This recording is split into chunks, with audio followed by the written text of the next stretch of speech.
gracias a todos por venir. Todo el mundo ha dicho, todos los que he escuchado han dicho gracias a Chantal, a su equipo, a la fundación.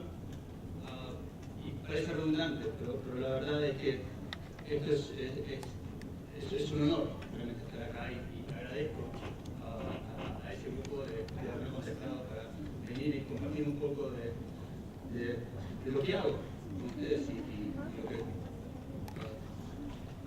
parte de mi vida, a cierto punto. También agradecerles a ustedes, porque sin ustedes no habría esta conferencia. De Fakira, Historia de una gota de agua, la forma, cuando Chantal me contactó y me pidió hablar sobre sonografía y microbiología y lo que hago, y ponerlo en el contexto del intercambio de ideas. Fue muy atractivo, pero es difícil, porque digamos, la forma en que nosotros creamos nuestras historias, la forma en que creamos nuestros modelos, interpretamos la naturaleza en ciencias muchas veces es distinta de la forma en que otras formas de alcanzar reconocimiento a través de una obra literaria, etc. Así que fue hasta hace un par de días yo creo que estaba un poco confundido en cómo acercar el problema. Sabía lo que quería decir, pero no sabía cómo abordarlo realmente. Y tengo que decir que tengo que darle las gracias de nuevo. ¿Sí? Que puedo hacer funcionar esto. ¿Funciona? No cambia. ¿Hay un problema?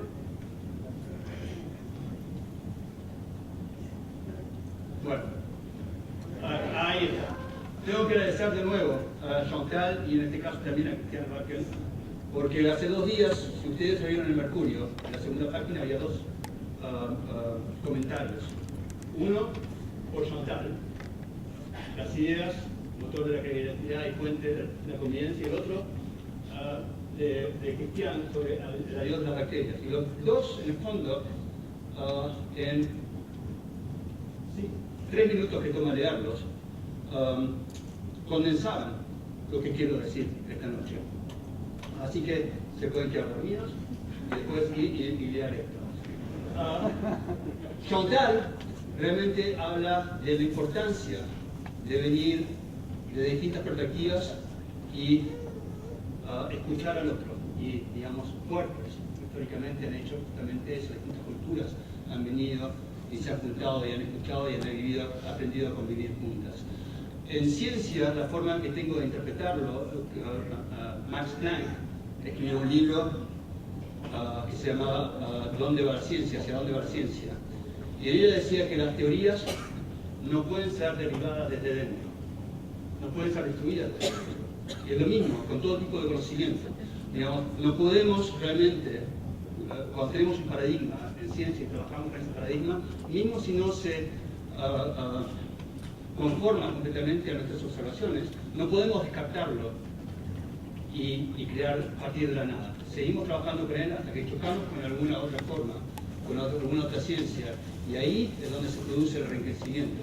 Lo mismo pasa en otras formas de conocimiento, no solamente en ciencias, también pasa con formas de cuestionar nuestro conocimiento. Eradan, un famoso filósofo de la ciencia del siglo pasado, siempre decía que somos muy buenos como científicos para criticar el conocimiento de otras personas que no son científicos, pero somos muy malos en criticar la ciencia propiamente tal. O sea, nuestra sociedad se ha acostumbrado a aceptar la ciencia como una religión, hasta cierto punto. Y es importante, digamos, tener este tipo de conversaciones con historiadores, con filósofos, para reencontrarnos con otras formas de conocimiento, que también son igualmente valederas que lo que lo voy a mostrar hoy, porque en el fondo lo que estamos haciendo en ciencia es crear una historia, comunicamos una historia, digamos, y en el fondo tratamos de interpretar la naturaleza, y al interpretar la naturaleza la leemos y escribimos la historia de lo que leemos. Cristian, lo que decía en su columna, lo ponía muy bien en claro nuestra posición en términos temporal y también espacial dentro de este planeta. En el adiós a la bacteria realmente se preguntaba qué es lo que pasa cuando, qué es lo que va a pasar cuando el Sol se convierte en una supernova. ¿De acuerdo? Nosotros ya no vamos a estar, las bacterias tal vez queden y se queden en lugares profundos, tal vez sea el único remanente de vida que quede. Y muchas veces nos olvidamos que nosotros estamos de paso temporal acá. Lo otro que hace Cristian en este artículo nombra a alguien que para mí es un cierto ídolo, que es Lynn Margulis, que fue una de las, no descubrió, no propuso, pero trabajó mucho y divulgó mucho la teoría de la endosiombiosis, de cómo nuestras células o nuestros ancestros unicelulares, que eran procariotes, obtuvieron núcleos y organelos dentro de la célula. Una microbióloga. Lo que no puso ahí Cristian es que esta microbióloga que miraba el mundo desde la perspectiva del microbio, a los 19 años se casó con uno de los grandes astrónomos en términos del siglo pasado, Carl Sagan. Y estuvo casada con Carl Sagan por 8 años. Y siempre me hubiese gustado saber cuáles eran las conversaciones entre los dos.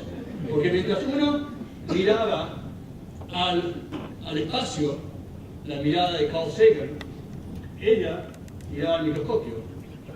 Y la verdad que se parecen, ¿de acuerdo? Y nosotros nos encontramos en un punto entre medio de estos dos, ¿de acuerdo? Y, así que algún dramaturgo en la sala, algún día, tal vez escriba una obra sobre las conversaciones de Carl Sagan con Lynn Margulis. Sería sumamente interesante. También una de las cosas que Lynn Margulis hizo, y otros habían hecho antes, es tratar de entender cómo la microbiología afecta nuestra vida diaria. ¿De acuerdo? Es muy fácil ver cómo los procesos a macro escala afectan nuestra vida diaria. A veces es mucho más difícil acordarnos, como decía Pasteur, que el papel de lo infinitamente pequeño en la naturaleza es infinitamente grande. Nosotros no estaríamos acá si no fuese por las bacterias. El oxígeno que respiramos, voy a hablar al final, evolucionó de las bacterias. El mundo cambió dramáticamente una vez que apareció la fotosíntesis. ¿De acuerdo? Así que no podemos olvidarnos. Y hoy sigue pasando lo mismo.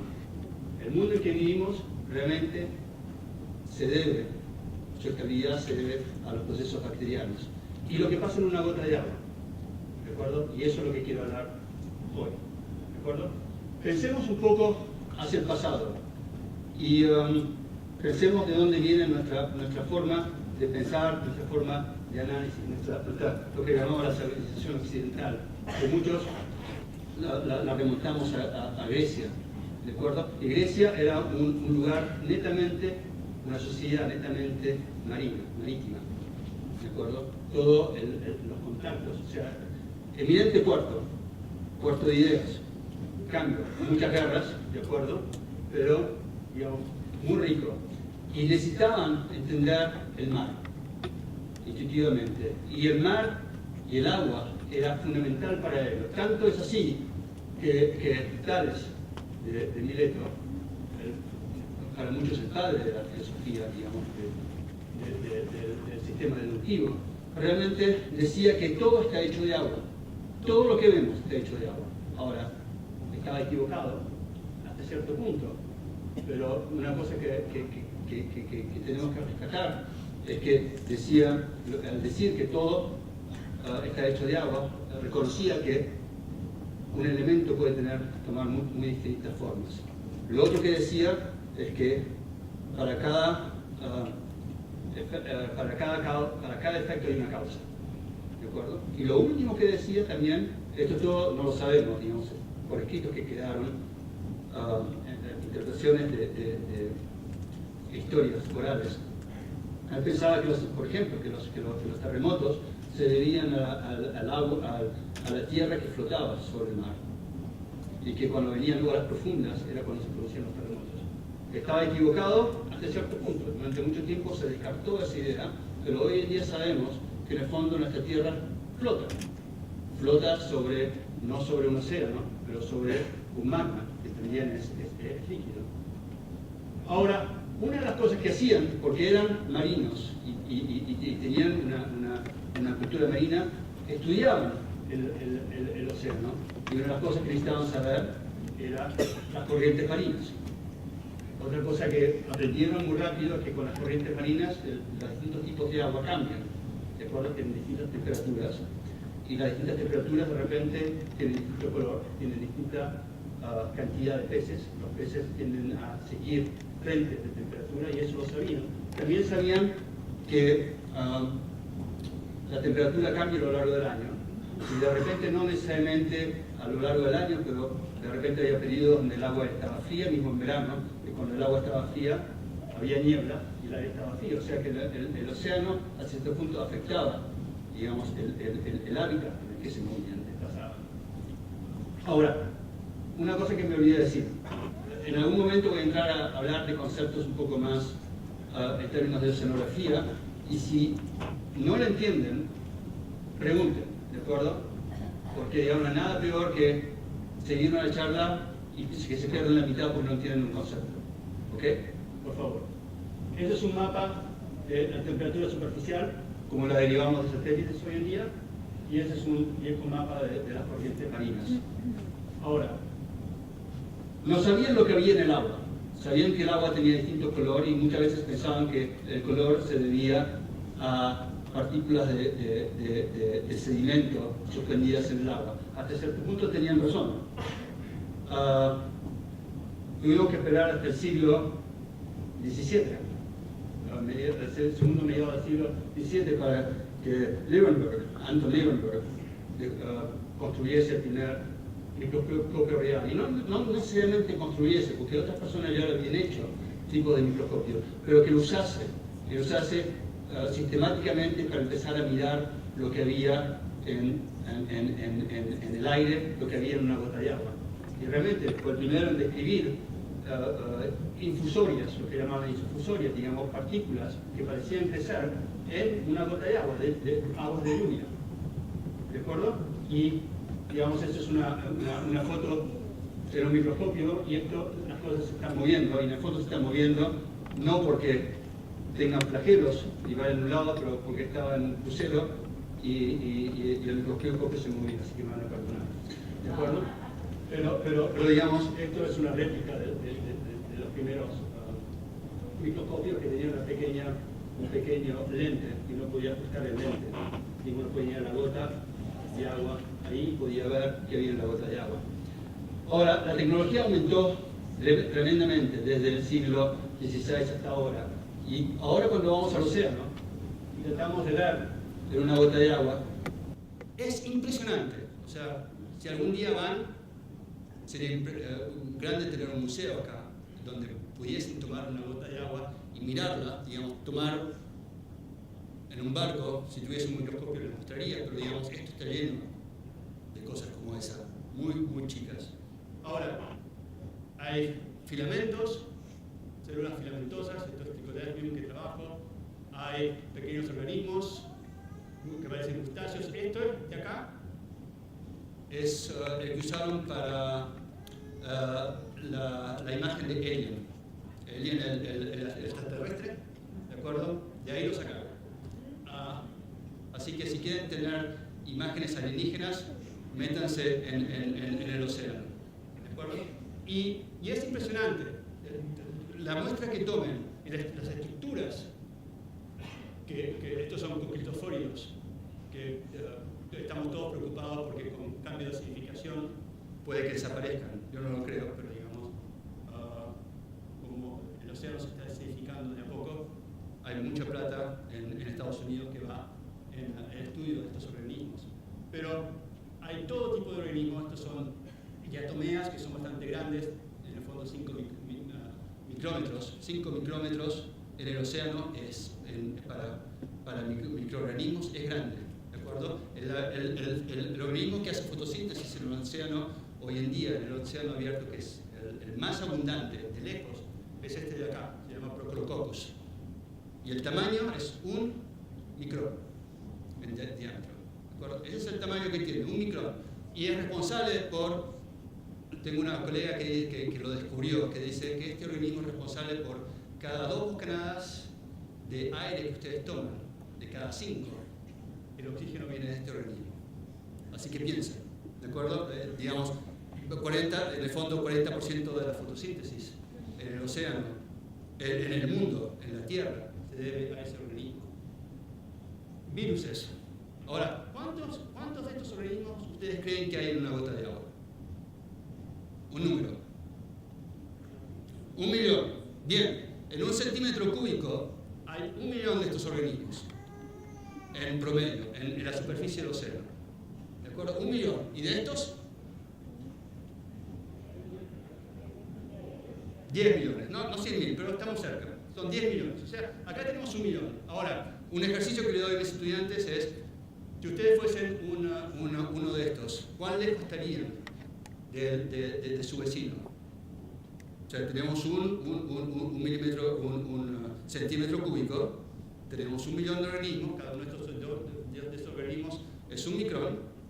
La distancia que van a tener en promedio son 200 veces el tamaño. O sea que nosotros somos más o menos 2 metros, son 2 cuadras.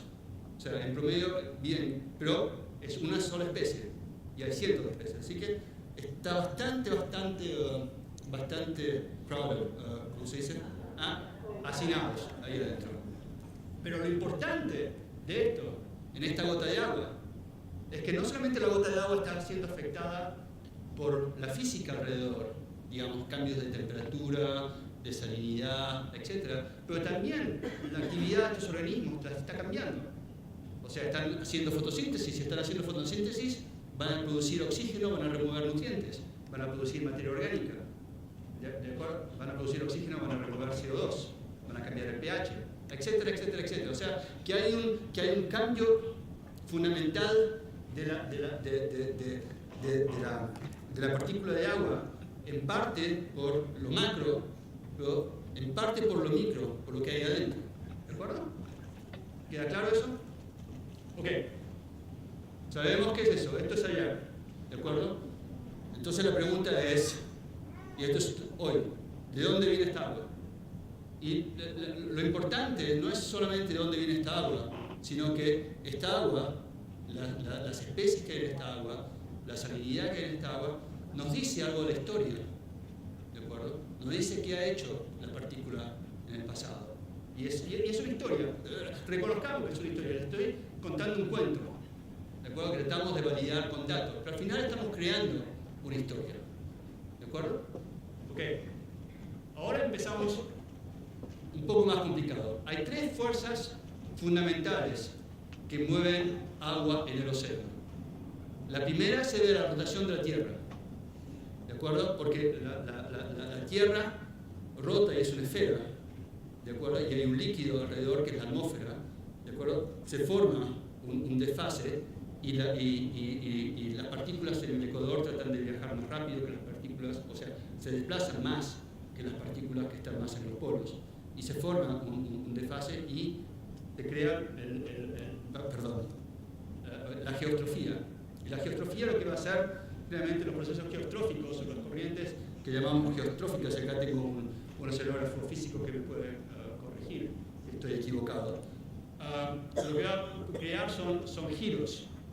Los giros del Pacífico Sur, giro del Pacífico Norte, giro del Atlántico, giro del Atlántico Norte. Y si ustedes se fijan, hay flechas que son azules y flechas que son rojas.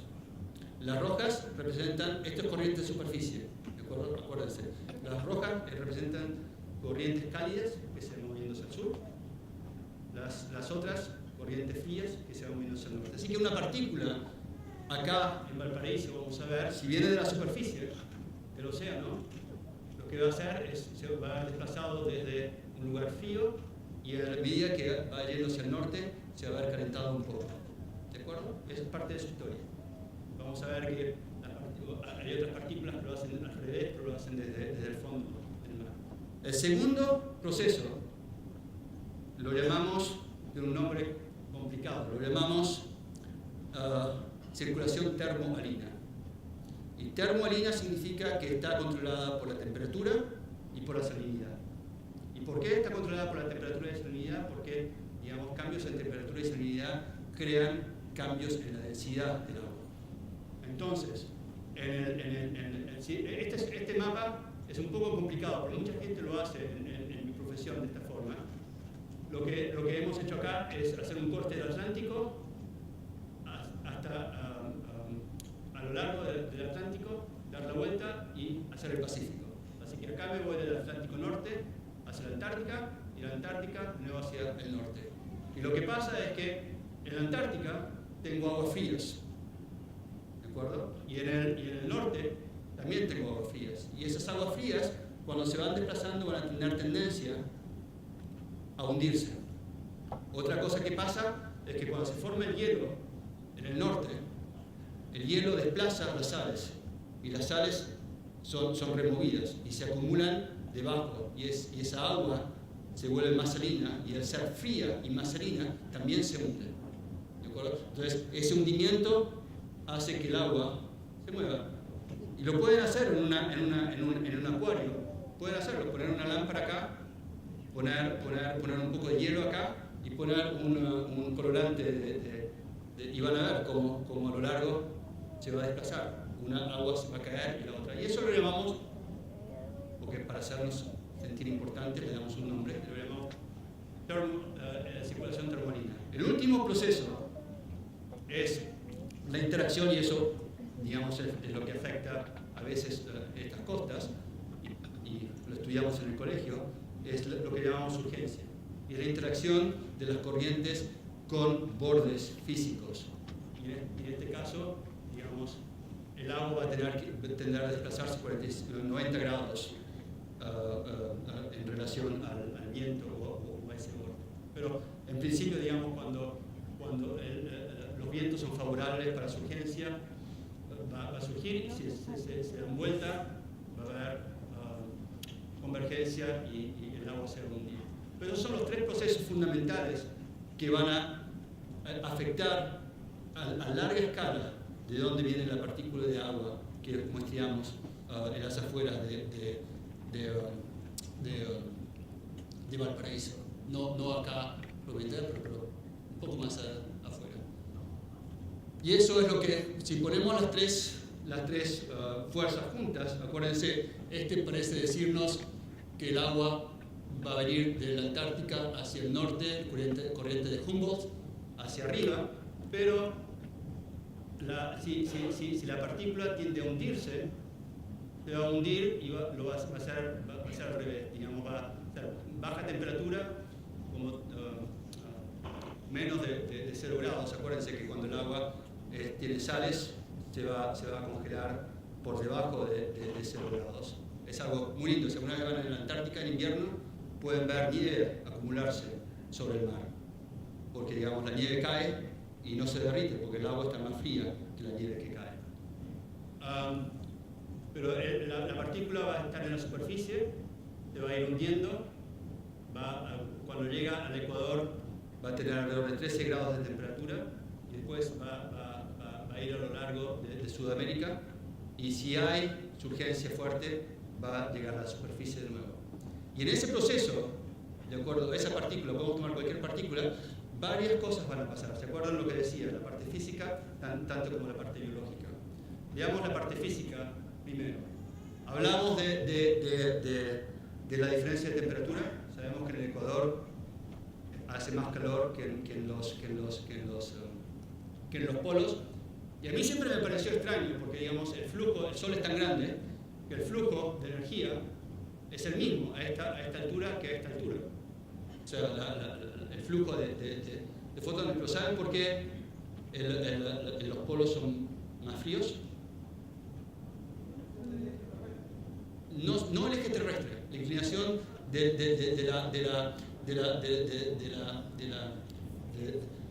la Tierra en relación al Sol en un momento dado. Es lo mismo que si hago esto, porque el eje terrestre lo que hace está inclinado, pero al dar la vuelta así, no cambia la inclinación, cambia su posición con respecto. Pero la inclinación, entonces, en promedio, no hay diferencia entre el norte y el sur.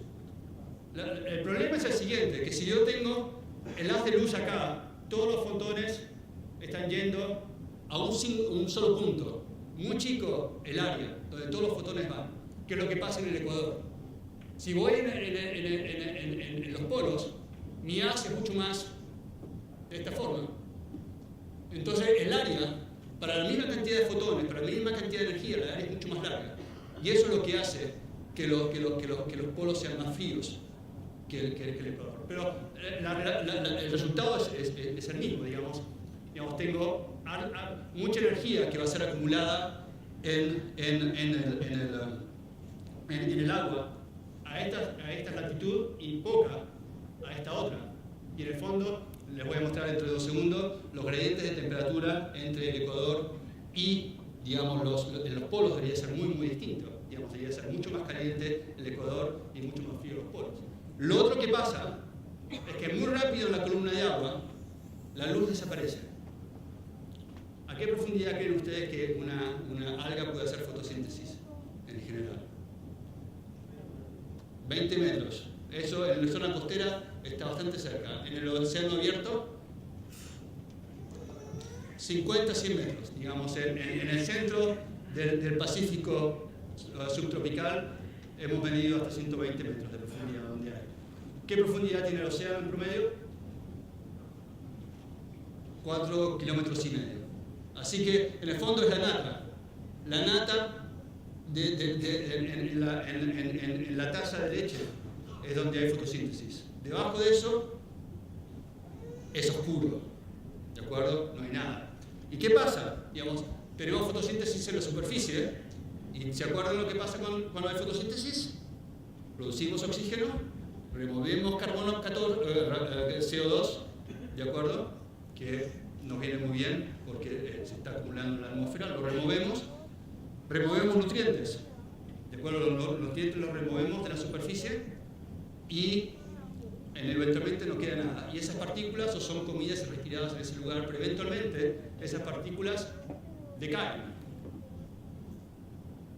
Y esa lluvia de materia orgánica es respirada en profundidad.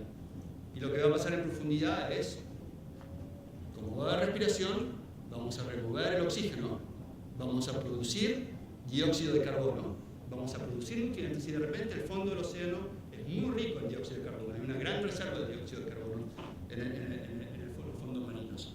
Así que la partícula que estaba en la superficie hizo fotosíntesis, removió el oxígeno, produjo oxígeno, estaba en equilibrio con la atmósfera inicialmente y después se empezó a hundir.